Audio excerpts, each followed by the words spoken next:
Hermanos, Dios lo bendiga a todos en el nombre del Señor Jesucristo. Qué bonito los signos que hemos cantado, ¿no? Lluvias, ¿no? Que pedimos lluvias al Consolador, ¿no? O sea, una forma de hablar de que Él nos da inmensas bendiciones, ¿no? Estamos aún, hermanos, en el capítulo 14 del Evangelio de nuestro hermano Juan, y hoy vamos a tratar otra promesa vinculante a ser nacidos de nuevo. Ahora, si esta promesa se llega a dar, produce esta promesa directamente fortaleza y poder en el creyente. Y eso está en Hechos capítulo 1, versículo 8. Hablamos de una eficacia, una capacidad, una potencia sobrenatural. No hablamos de un proceso educativo, sino, repito, un poder derivado ya en nosotros, un poder derivado mediante la persona divina del Espíritu Santo, quien nos lo da. Ahora, también produce esperanza. Aquí sí, a mérito de una educación, su hablar a nuestro espíritu, haciéndonos comprender la validez de las promesas que dejó el Señor Jesús. De otro lado diré que la llegada del Espíritu Santo, aunque un acto coordinado en el Consejo de la Trinidad, fue una acción voluntaria de su parte.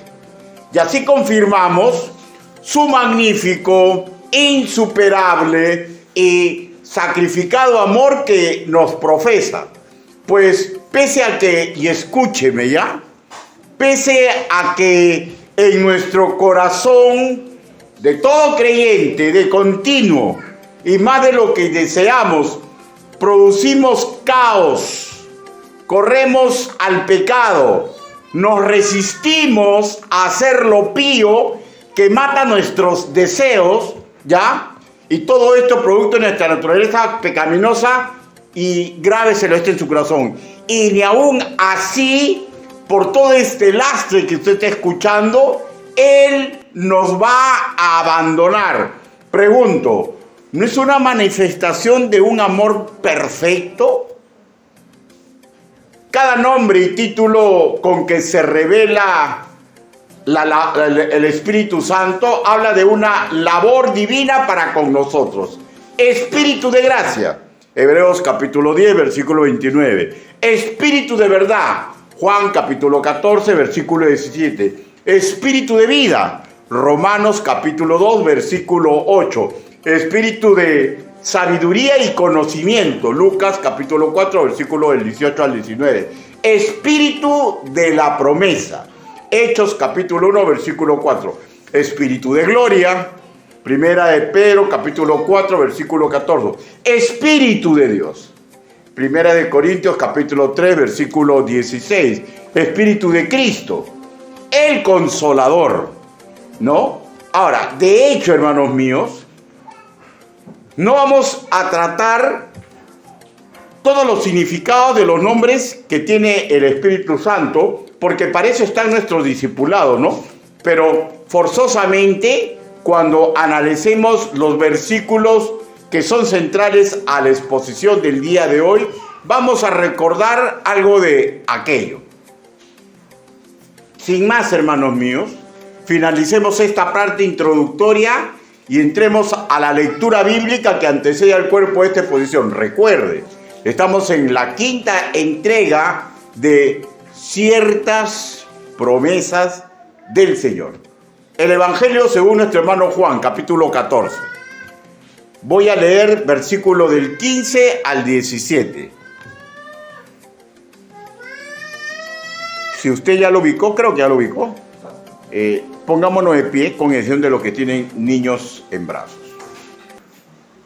Juan, capítulo 14, versículo del 15 al 17.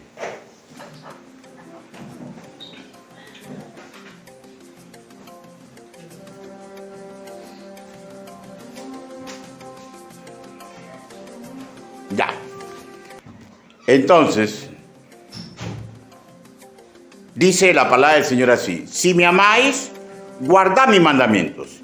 Y yo rogaré al Padre y os dará otro consolador para que esté con vosotros para siempre.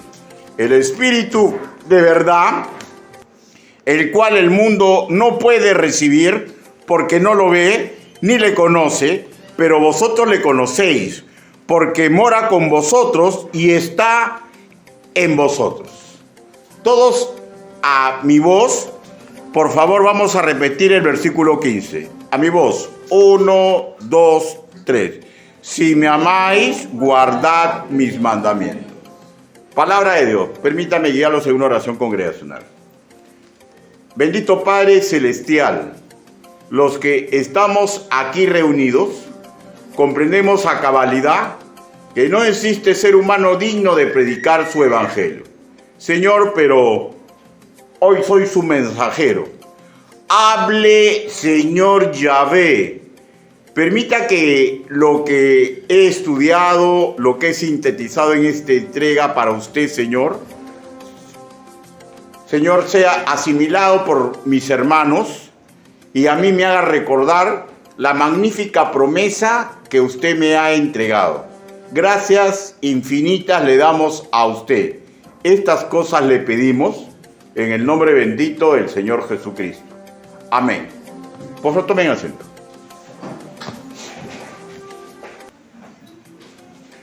Antes de entrar a la subdivisión que he realizado para optimizar la explicación del día de hoy, ¿no? Nuevamente, permítame ser repetitivo con algunos conceptos de la última exposición que ya hemos tenido, ¿no? Ahora, por ejemplo, que el contexto histórico y situacional es el mismo, no ha variado.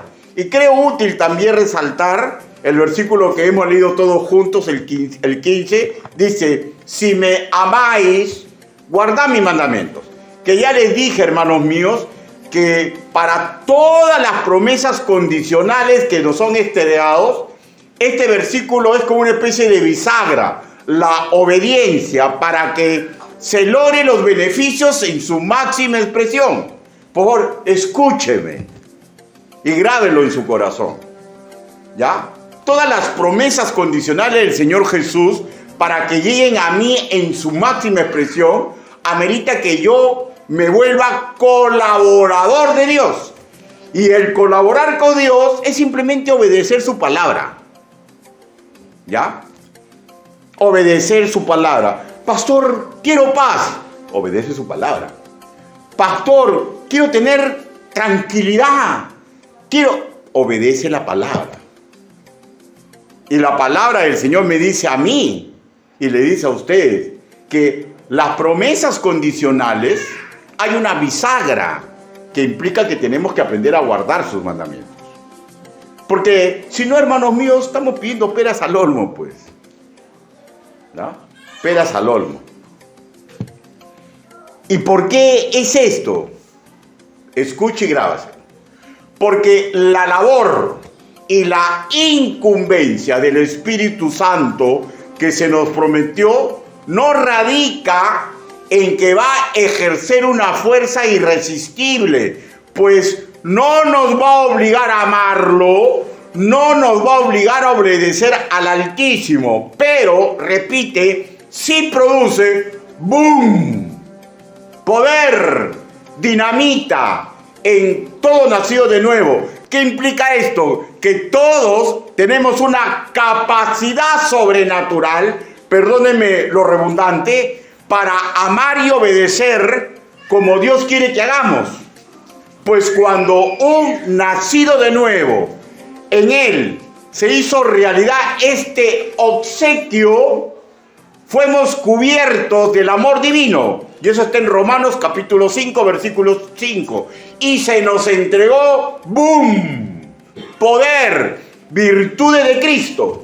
Gálatas capítulo 5, versículo del 22 al 23. Vuelvo a repetir que esta acción sobrenatural, que es automática cuando venimos a Cristo, ¿ya? Es lo que nos posibilita amar y obedecer como a Dios le agrada.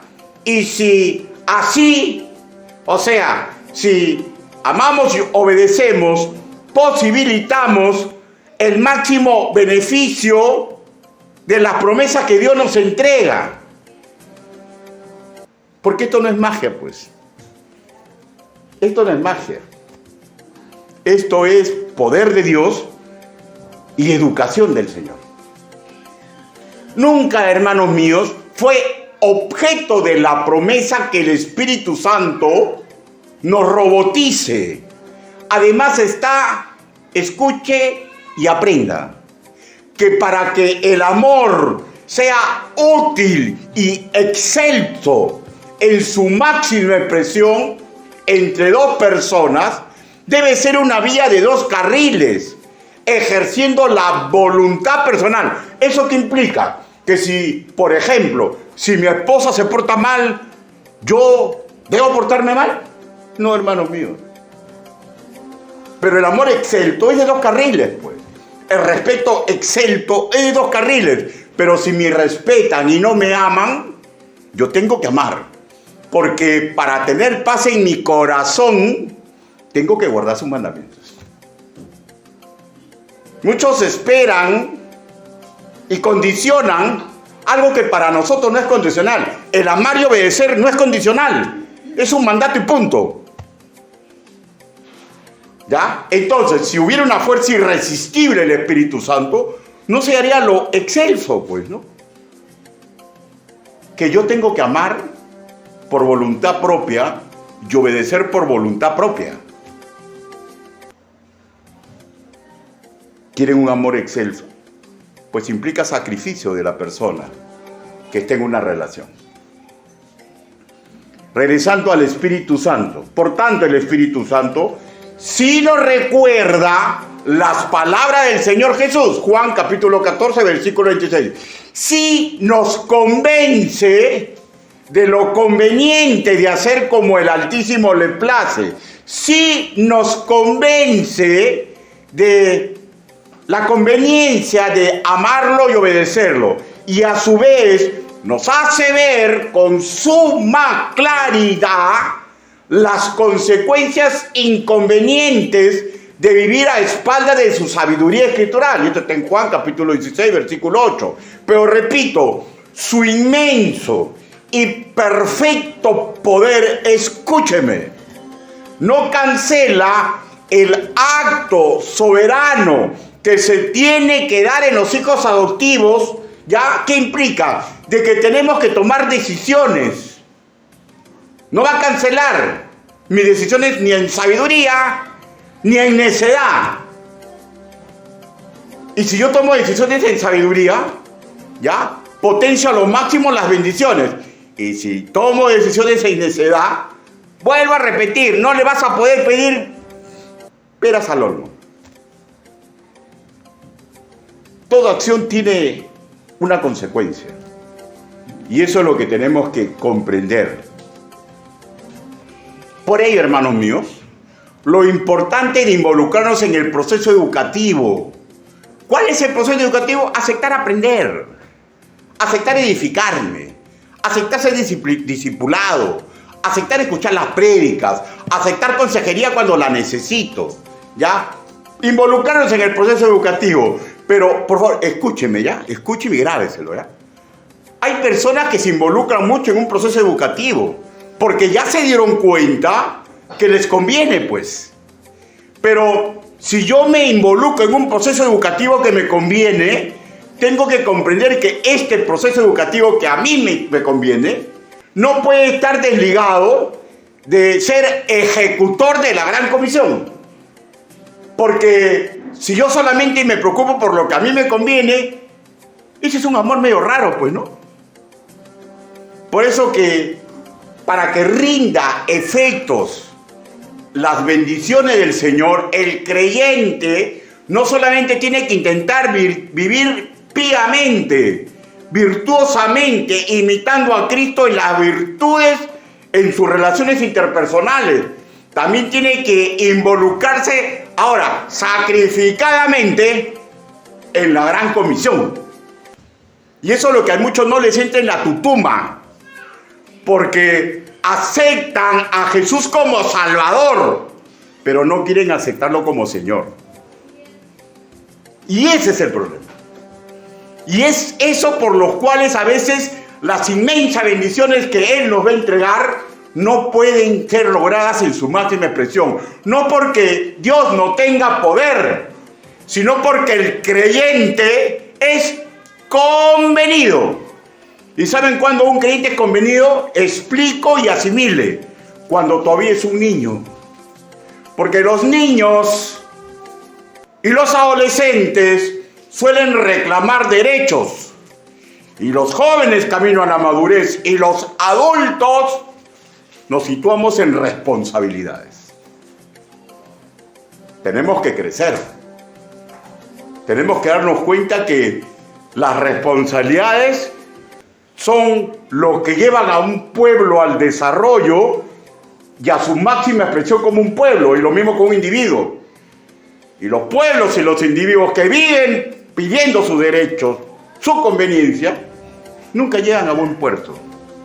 Terminan siempre golpeándose y preguntándose, ¿y qué hice yo de malo? Es que nos negamos a crecer. Nos negamos a crecer.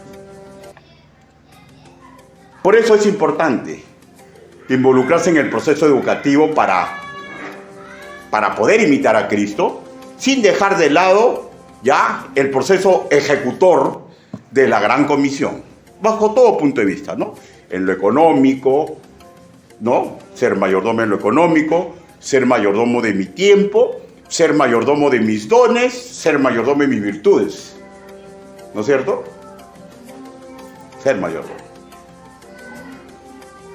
Para que a otros les llegue la luz del Evangelio. ¿Se dan cuenta? No se puede separar lo macro de lo micro. Es un intento vano de los niños pensar que así pueden ser bendecidos. Al niño se le aguanta todas esas cosas por la ternura que es un niño. Pero Pablo decía, ¿no? Todos lo sufrimos. Pablo decía, cuando era niño hablaba como niño. Pero la lógica indica que los niños tienen que crecer. Y es lo mismo con nosotros, hermanos. Ahora, con nosotros es una decisión personal. Es una decisión personal. No es como lo fisiológico, ¿no? Que así yo no quiera crecer, voy a crecer. ¿No? En lo espiritual es una decisión personal. Tómelo o déjelo.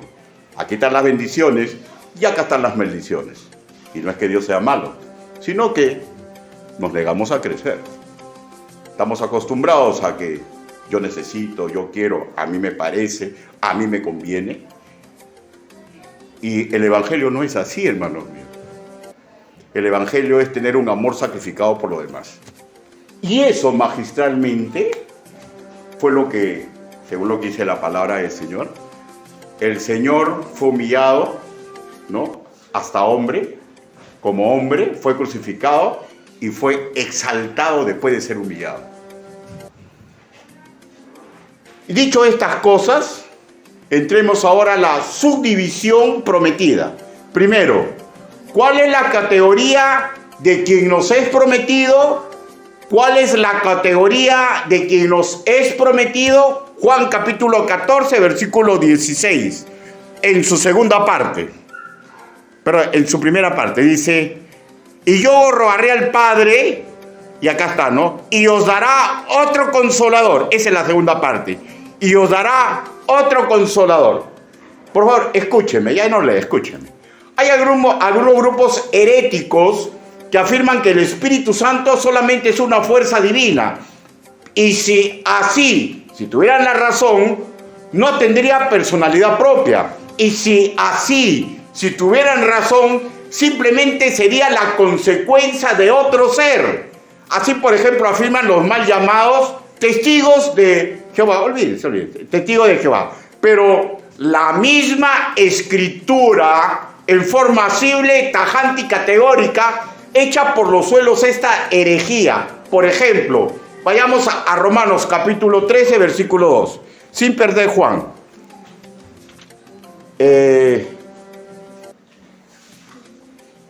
Hechos, capítulo 13, versículo 2.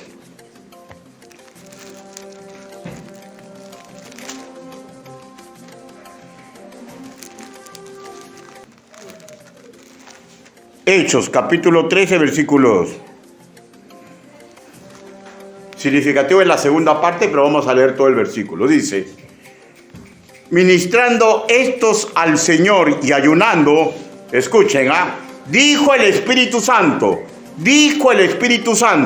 apartadme a Bernabé y a Saulo para la obra a que los he encomendado. Pregunto, ¿una fuerza tiene voz? Pregunto, ¿una fuerza ordena directamente? Ahora leamos Hechos capítulo 15, versículo 28. Gracias. Dice: porque ha parecido bien al Espíritu Santo y a nosotros no imponeros ninguna carga más que estas cosas necesarias. Pregunto, ¿una fuerza razona y toma decisiones propias? No, pues no. De hecho, estamos ante dos recuerdos bíblicos de lo que hizo una persona divina, el Espíritu Santo. ¿De dónde sacan que es una fuerza? Una fuerza no tiene personalidad, es la consecuencia de otro ser, ¿no? Y de hecho, hermanos míos, los ideólogos del error van a defender estas posiciones, los que ellos quieren su error, usando 1000 argucias más. Y sobre este primer punto que te estamos tratando, la categoría de quien nos es prometido, vamos a apreciar el significado, la verdad sobre el Consolador en las palabras que el Señor Jesús expresó. Recuerden que uno de los grandes problemas que tienen los estudiosos bíblicos es que forzosamente quieren comprender en castellano, cuando los idiomas bíblicos no son exactamente el castellano, no exactamente, no son. Es griego con y hebreo. Y a veces tenemos que ir a la riqueza idiomática para comprender que todo lo que se dice en castellano a veces no es lo mismo en otro idioma. No. Entonces, vayamos justamente a eso. En ese momento histórico, cuando Jesús está dando esa promesa, Él dice: os daré otro. Y esto implica un sustituto de Él. Recuerden que Él estaba para partir al tercer cielo. La pregunta subsecuente sería: ¿cuál es la esencia de este sustituto, de este otro?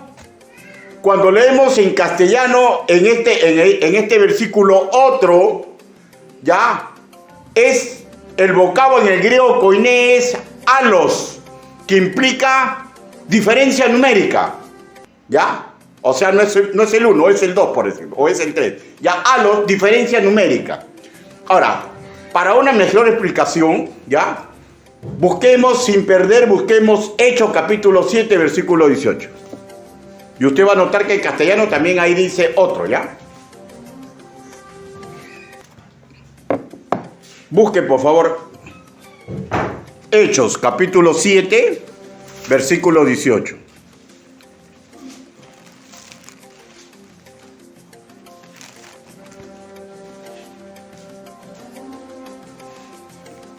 ¿Lo tenemos?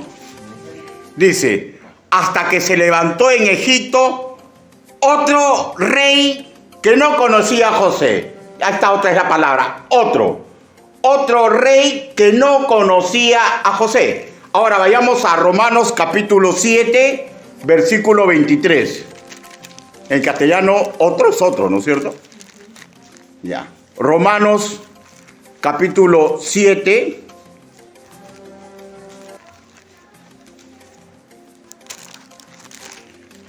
versículo 23. Dice, ¿lo tenemos? Dice: pero veo otra ley en mis miembros que se rebela contra la ley de mi mente y que me lleva cautivo a la ley del pecado que está en mis miembros.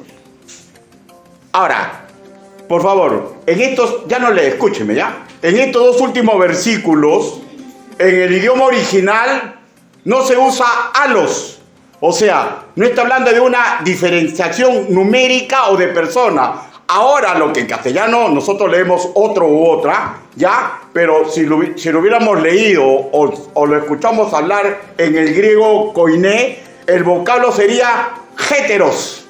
Héteros, ya no alos. ¿Y qué significa héteros? Implica una diferenciación cualitativa, o sea, más claro, de una esencia diferente. Ahora, le explico. Por ejemplo, en Romanos capítulo 7, versículo 18, habla de dos reyes humanos que, si bien cierto, rey es rey, ejerce el mismo cargo, pero toda criatura creada tiene diferentes cualidades, tiene diferentes virtudes, esencia diferente, ¿ya? Ahora, en el caso de Romanos capítulo 7, versículo 23, primero se nombra la ley de los miembros, que habla de un estilo de vida que se basa en el pecado o en el deseo de los sentidos. Y a continuación dice, nombra a otra, ¿no? O sea, otra ley. Y escuchamos otra vez ahí, héteros.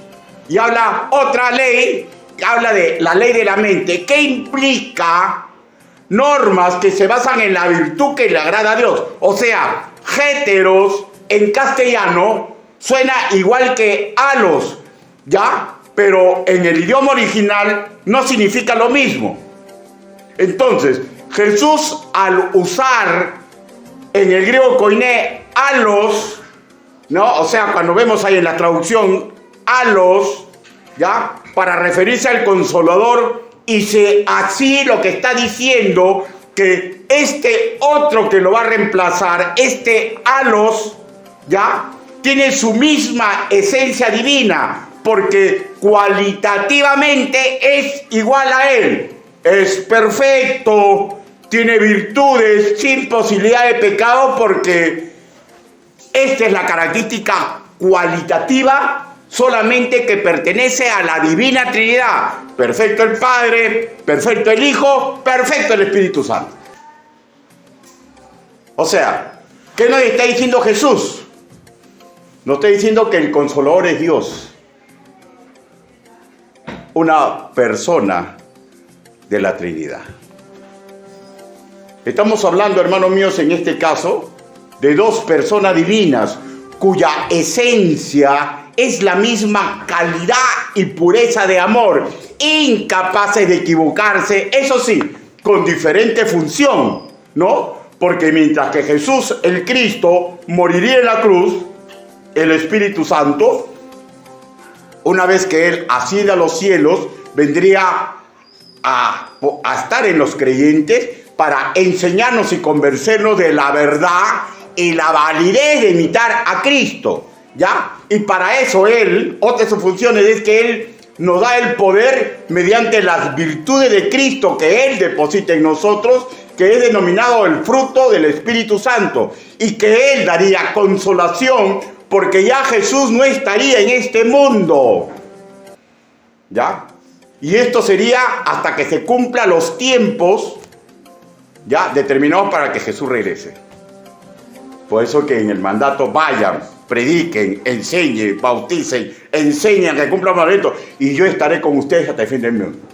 ¿Por qué? Porque Jesús es Dios, el Espíritu Santo es Dios y el Padre es Dios, y los tres son uno.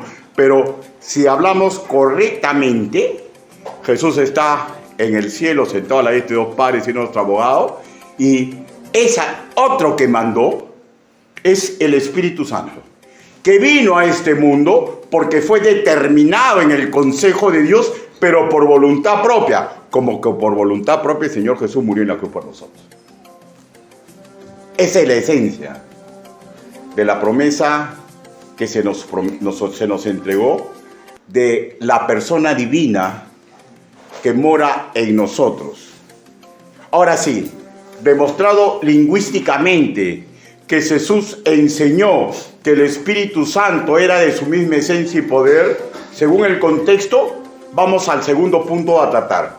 El segundo punto, la primera magnífica consecuencia de ¿qué? De recibir al Espíritu Santo. Segundo punto, la primera magnífica consecuencia, para lo cual leamos Juan capítulo 14. Juan capítulo 14, versículo 16.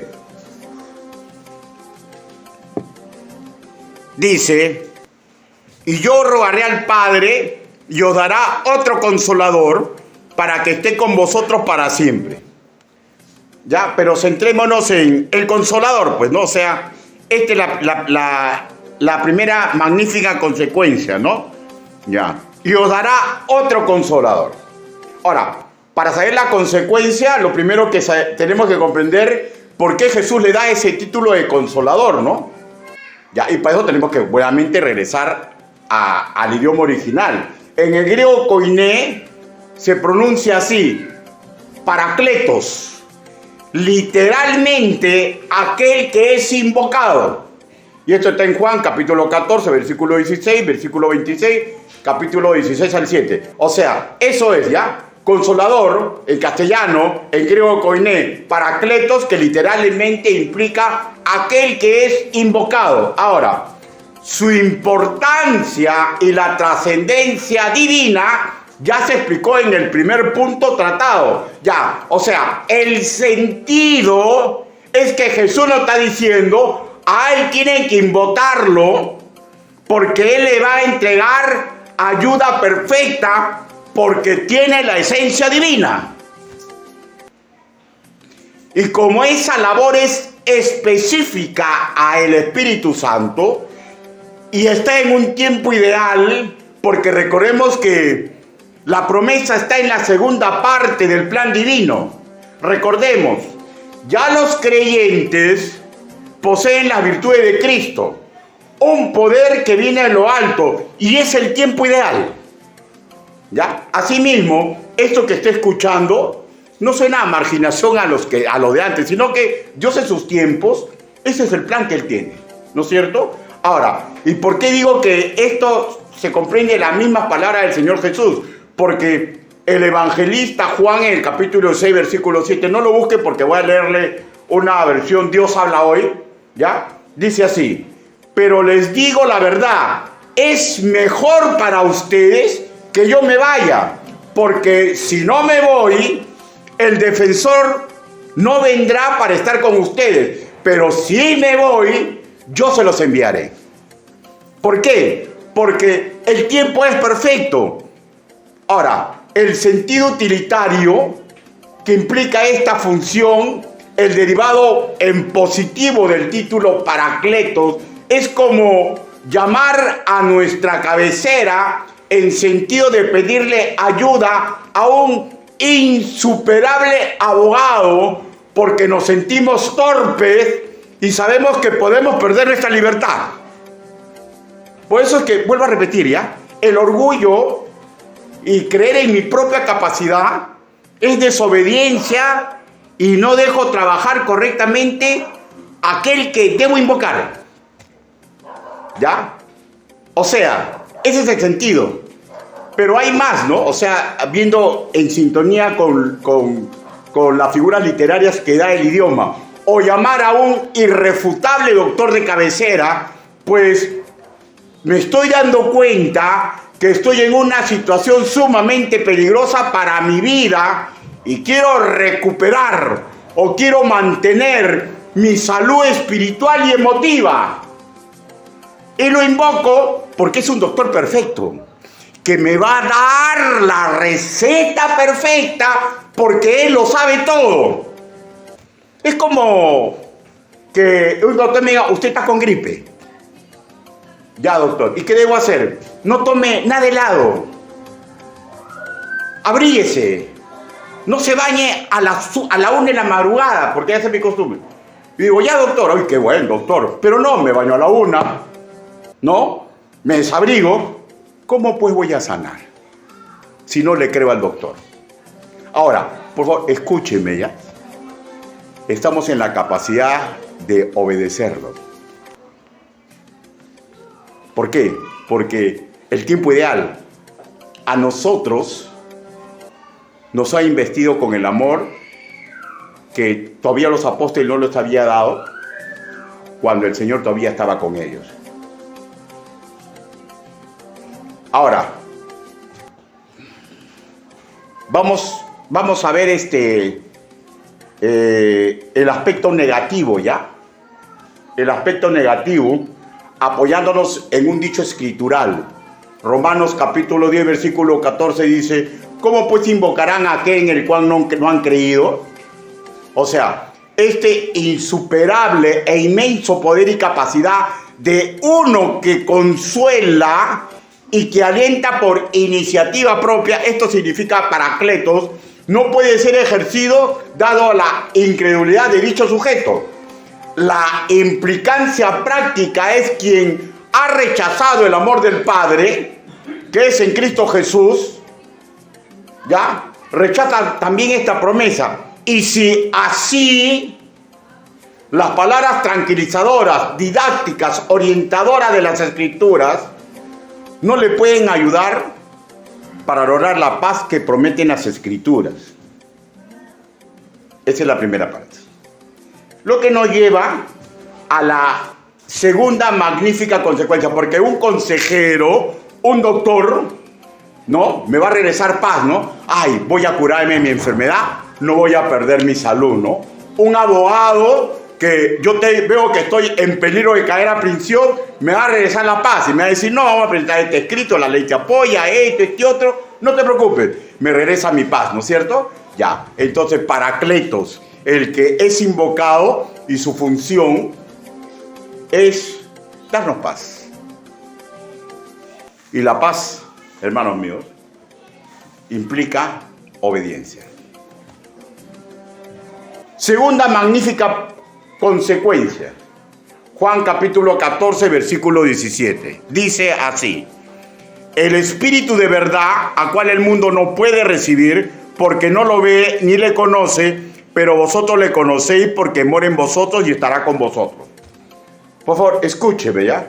Decimos promesa hecha realidad para un verdadero nacido de nuevo, pues los que aún no cambian de filiación espiritual, porque aún no han aceptado a Jesús como Señor y Salvador personal, tal como reza el versículo 17, no pueden recibir esta ventaja espiritual. Cuando en nuestra Reina Valera 1960 leemos recibir, corresponde al vocablo del griego koine lambanó, que antecedido, influenciado en el idioma original por el vocablo ou, o no en castellano, que es un negativo absoluto. No es no, no es no, no es no. No, no es de repente. No, no es casi. No, no es voy a ver si lo hago. No es no.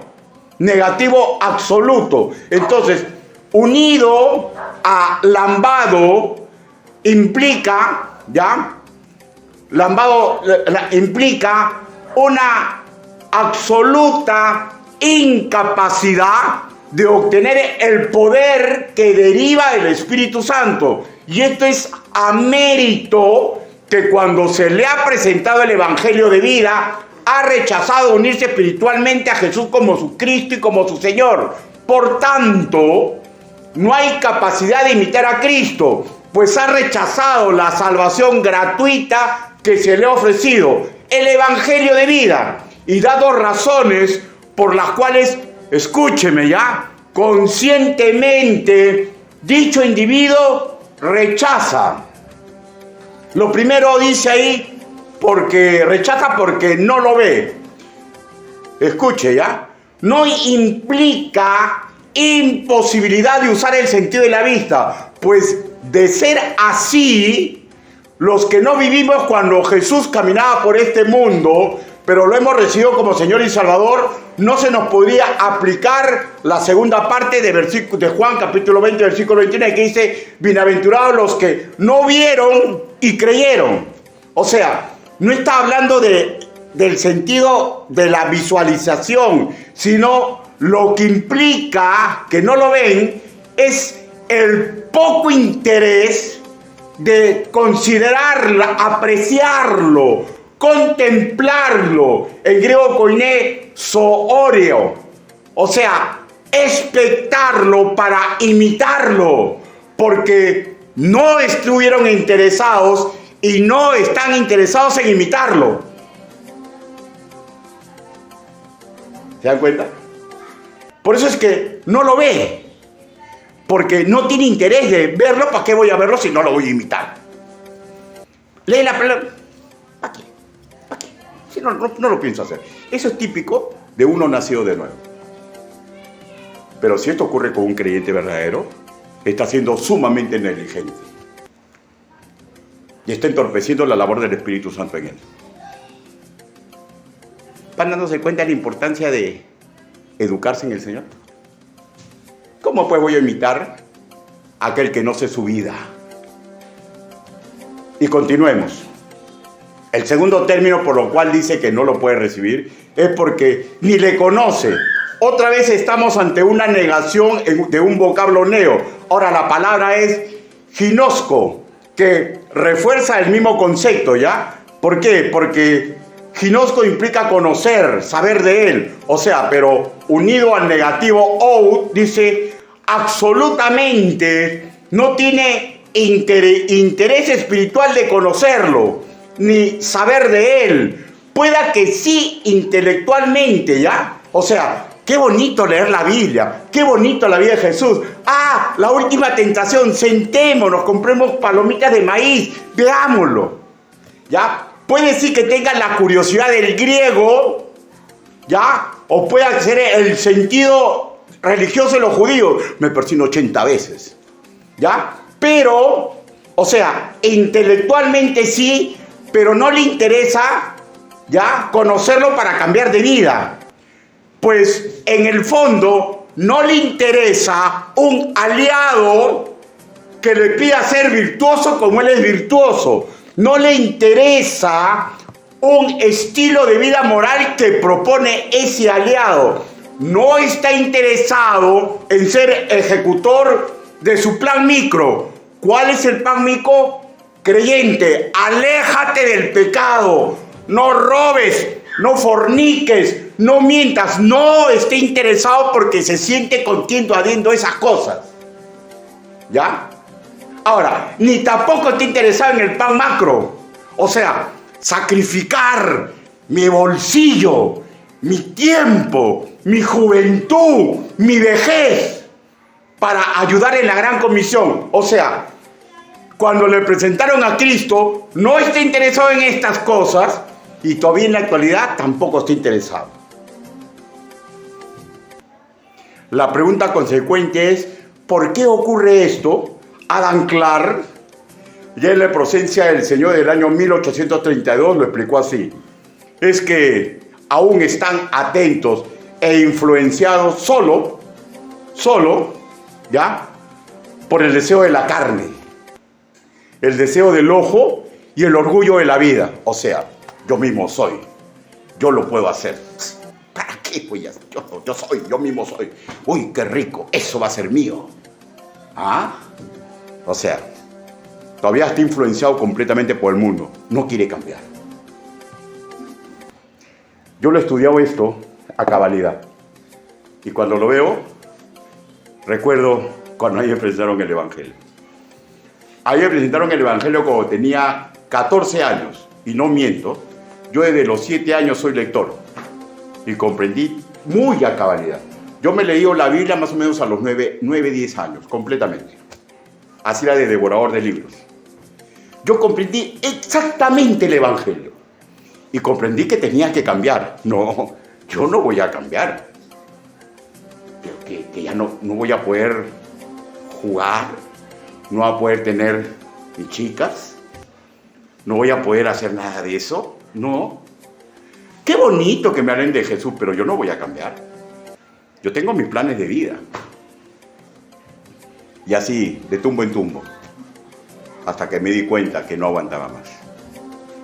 Que necesitaba a Cristo no solamente como mi Salvador, sino como el Señor de mi vida. Yo he sufrido mucho y he desgraciado mucho a mi familia. He desgraciado mucho a la humanidad. Porque pese a que comprendí claramente lo que tenía que hacer, no estaba dispuesto. Ni verterme a su plan micro para mi vida, ni al plan macro de ayudar a los demás.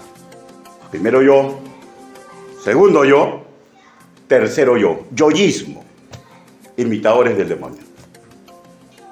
Escapemos de eso. Bueno, continuemos.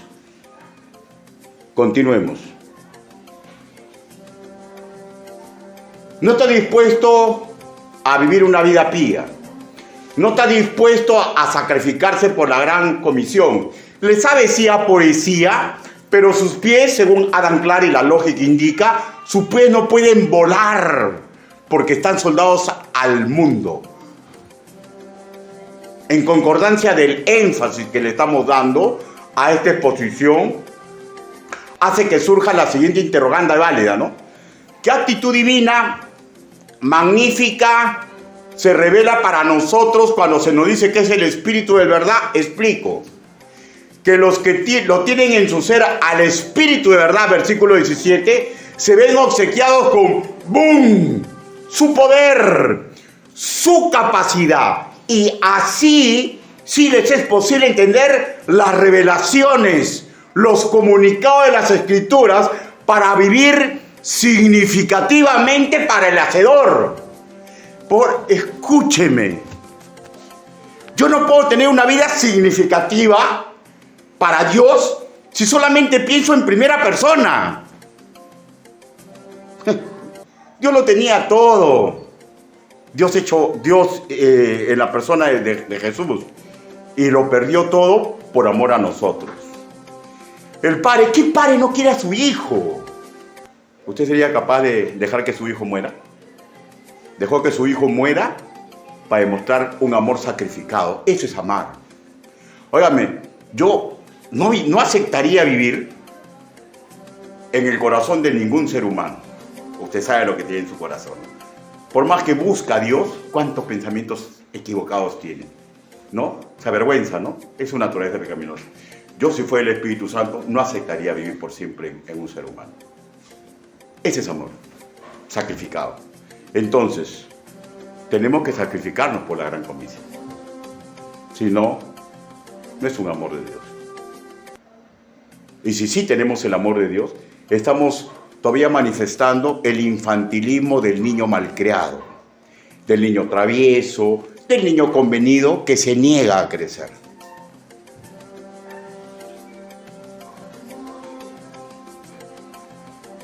Sin él, espíritu de verdad, o llamémoslo espíritu de sabiduría y conocimiento, o espíritu de gracia, o el más conocido Espíritu Santo en el interior de un ser humano, las verdades escriturales, por una razón técnica del idioma, le puede salir, repito, poesía, pero como verdad liberadora, normativa, guía para un nuevo estilo y propósito de vida, no para que dicho ser humano sea enteramente preparado y ejerza para toda buena obra. 2 Timoteo capítulo 3, versículo 17. Y todo esto no se puede dar. O por favor, y escúcheme y grábeselo, ¿ya? No interesa cuánto esa persona estudie. No interesa la sincera motivación que tenga. Ni siquiera un sentir ético heredado de su entorno familiar. No va a poder imitar a Cristo, ni va a poder velar por la hora por la cual Jesús murió. Ahora, si no me cree, la Biblia da la respuesta, pone los casos. Hermano, pregunto, los 11 discípulos que quedaron, sacando al traidor, ¿acaso no amaban a Jesús? ¿Lo amaban? ¿Acaso no tuvieron el maestro más grande que pudo haber? Sí, ¿por qué maestro más grande? Porque no solamente tenía doctrina, tenía un ejemplo de vida que nunca pecó. O sea, el mejor maestro del mundo. Y ellos tenían un amor sincero a él. Sin embargo, hay dos etapas en los apóstoles. Antes de Pentecostés, donde el Señor Jesús mejor le dice, escóndase en el aposento alto porque no dan para nada. Se corrían, lo negaban, ¿no? Y hay cosas más que ahorita no quiero hacer más extensivo. Pero no daban. Eran, sin ofender, enanos en la fe. Pero esos mismos apóstoles, después de Pentecostés, cuando fueron obsequiados con el Espíritu Santo y su poder divino, ¡brum! ¡Brum! Terremoto, dinamita, gigantes de la fe. Y todo lo antes dicho, en esta segunda etapa, Si es capaz de obtenerlo y realizarlo cualquier nacido de nuevo, pregunto, ¿no es acaso una obra magnífica de la promesa de que en nosotros mora el Espíritu Santo? Qué maravilloso poder parecerme a Cristo, aunque sé que no voy a poder estar en eso. Qué maravilloso. Qué maravilloso tener amor a la aventura más grande que ha recorrido cualquier ser humano. Vivir para los demás. Yo lo comprendo exactamente. Yo estoy seguro que si usted es creyente también lo comprende. Pues tenemos que ceder. ¿Saben por qué? Porque si usted quiere tener una vida significativa, esto es la condición y no hay más. Hermano, no llegue a que sus ojos se cierren a vivir una vida no significativa. Hermano, qué bonita mi chalina, a mí me gusta, me encanta, no me lo va a llevar. Me encanta esta casaquita que me compró mi esposa, no me la voy a llevar. Tengo 4 hijos y los amo. Como usted no tiene idea, a ninguno me voy a llevar. Amo a mi patria, amo a mi nación. Lloro cuando veo lo que me pasa. A ningún peruano ni un poquito de arena me voy a llevar. Me encanta el lomito saltado, tampoco me lo voy a llevar. Nada se va a llevar de este mundo. ¿Y saben lo único que puedo llevarnos? Es las consecuencias de tener una vida significativa. Yo quiero estar en la presencia del Señor y que me entrega la corona de vida, la corona del pastor, la corona del evangelista. Yo quiero ese momento. Quiero tener una vida significativa en el más allá. Y yo lo comprendo, y usted también. Pero tenemos que dejarnos de ser niños y comenzar a comportarnos como adultos y agarrar nuestra propia responsabilidad.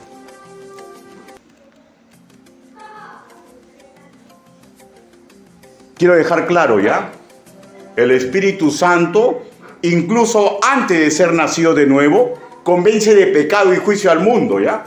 Y eso está en Juan capítulo 16, versículo 8. Así que nadie va a ser inexcusable en el juicio final, ¿ya? Pero ahora hablemos de las buenas noticias. Qué maravilloso, ¿no? Vuelvo a repetir, saber a ciencia cierta que sí soy capaz de obtener la calidad de paz en tiempo de dificultad que Él me promete en Juan capítulo 14, versículo 1. Qué maravilloso, pero implica que debo ser obediente, porque Él como doctor me va a decir, ¿esto está pasando? Sí. Esto lo invoco. Tengo este problema. ¿Esto está pasando? Esta es la receta. Tengo que obedecer. ¿Ya? Estoy en peligro de perder mi libertad. Y me acerco a ese que invoco. ¿Ya? Estoy en peligro de eso. Y comienzo a tener miedo. Filipenses capítulo 4, versículo 7. Y me acerco al abogado. Y le digo, voy a perder mi libertad. Tengo miedo. No tengas miedo. La ley te ampara. ¿Qué ley me ampara? Yo pagué por tu libertad. Sí, eres libre. Porque si el Hijo os liberare, seréis libres. Gracias. Pero ¿sabes qué? Esto es lo que tienes que hacer. Y cuando lo leo, me doy cuenta que para no perder mi libertad, o una vez perdido para recuperarla, tengo que obedecer, tengo que amarlo. Y sí estamos preparados, porque ¡boom!, tenemos el poder derivado del Espíritu Santo en nosotros. Todo lo antes dicho, hermanos míos, está en nosotros y no nos va a ser quitado. ¿Y saben por qué? Porque Juan capítulo 14, versículo 17 dice, porque mora con nosotros y está en vosotros un pueblo santo, separado por el Padre, por la cual murió el Señor Jesús y discipulado por el Espíritu Santo, separado para luchar contra espíritu de maldad, para demostrar que Cristo vive. Conclusiones. A mérito de esta magnífica y perfecta promesa, todo lo que formamos parte de su familia espiritual, podemos llegar al conocimiento de la verdad escritural, la única útil para vivir una vida armoniosa y útil en su máxima expresión. Segundo, a mérito de esta magnífica y perfecta promesa, todo lo que conformamos la familia espiritual de Dios, podemos ser consolados, podemos recuperar, vivir en paz y en armonía que Dios ofrece y provee, incluso sobre las circunstancias externas y sobre nuestro engañoso corazón. Y todo esto mediante el poder de Dios que se nos ha entregado mediante la persona divina del Espíritu Santo a partir del momento que mora en nosotros. Hermanos míos, el poder de Dios es perfecto, maravilloso, pero requiere que nosotros dejemos de ser niños y nos comportemos como adultos espirituales. Incline su rostro. Vamos a orar.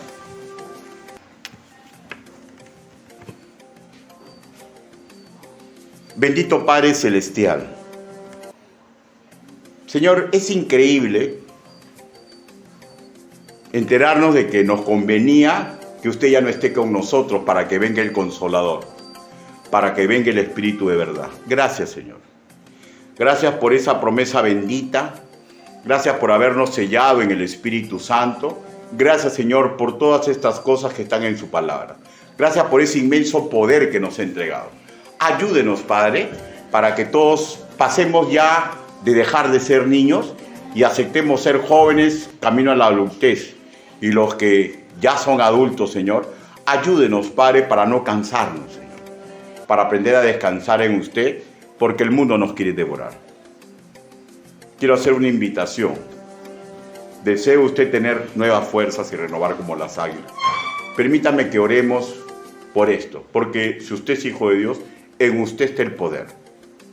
¿Alguien desea que su fuerza sea renovada?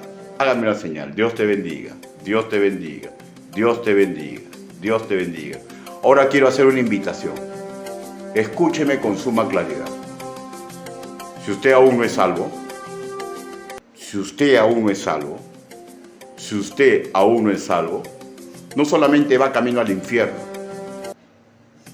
sino que no va a poder imitar a Cristo. No va a poder imitar a Cristo. Y eso le va a traer tremendos problemas en este mundo. ¿Desea recibir a Cristo como su Señor y Salvador? ¿Alguien desea recibir a Cristo? Hágame una señal y levante su mano. ¿Alguien desea recibir a Cristo? Hágame una señal. Vamos a orar. Bendito Padre Celestial, usted ha visto las manos levantadas. Señor, ayude a mis hermanos, Señor, porque todos nosotros, Señor, en un momento parece que la fuerza nos falta. Ayúdelos, Padre, por favor, se lo pedimos como congregación a todos los que levantaron la mano. Señor, y oramos también por aquellos que no la levantaron, porque comprende que van buen camino. Ayúdelos, Señor, porque tarde o temprano el enemigo va a pedir zarandearlos, Señor. Ayúdelos en los momentos de prueba que sí o sí va a venir a su vida. Señor, y oramos porque puede ser que haya alguien aquí que comprende que está mal, pero ya le da vergüenza levantar la mano. Señor, si es así, Señor, usted conoce su corazón. Si es así, Señor, usted también va a aceptar que Él ore pidiéndole perdón y dándole nuevas fuerzas. Ayúdelos, Padre, a todos nosotros, Señor, porque todos necesitamos ese. Oramos. Bendito Padre Celestial, Señor, usted sabe por qué hemos levantado la mano. Ayúdenos, Señor, en ese pesar, en ese conflicto que estamos atravesando. Señor, ayúdeme, Señor, a mí. Ayude, Señor, a cada uno de mis hermanos. Señor, para que cada día, Señor, crezcamos, Señor, para ser jóvenes y adultos saludables en lo espiritual, para que podamos, bendito Señor, hablar con base de su santo nombre. Así le pedimos, así le suplicamos en el nombre bendito del Señor Jesucristo. Amén.